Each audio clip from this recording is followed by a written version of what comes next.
The hybrid power plant has 3 modes of operation. In the first, eco, the response to the gas pedal is rather sluggish.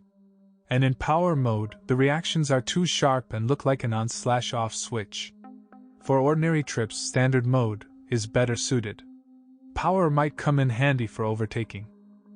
The driving modes have no effect on the steering. The responses are a bit vague, as if the signals are being sent through wires. There is simply no feedback on the steering wheel. The Toyota Prius has a different character than classic cars. The driver can never become one with the Japanese hybrid. At speeds up to 80 km per hour, after removing the foot from the gas pedal, the engine is switched off and the energy recovery process begins. Braking occurs due to the electric motor, which saves brakes. There is also a transmission braking mode, which is necessary when driving down a steep descent with a loaded car.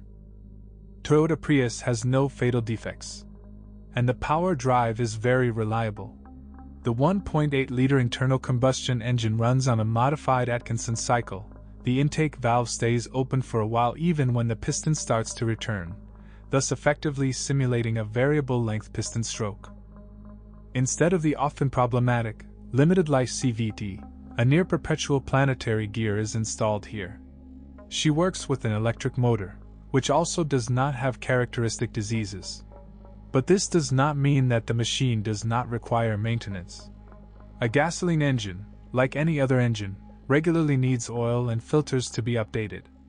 And after 300 to 400,000 kilometers, the gasket under the head of the block may burn out, or the cooling system pump may leak.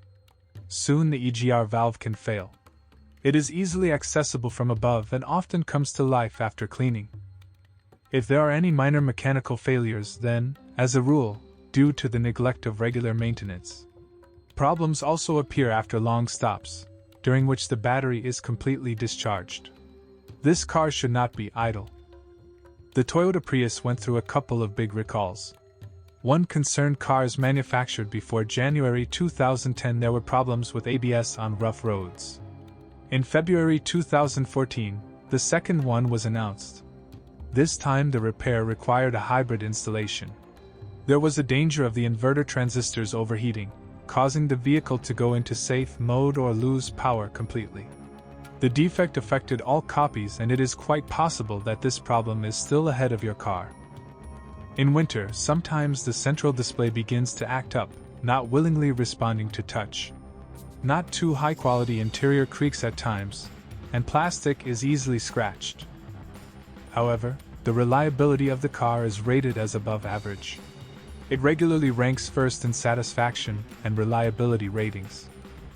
Many people are concerned about battery life.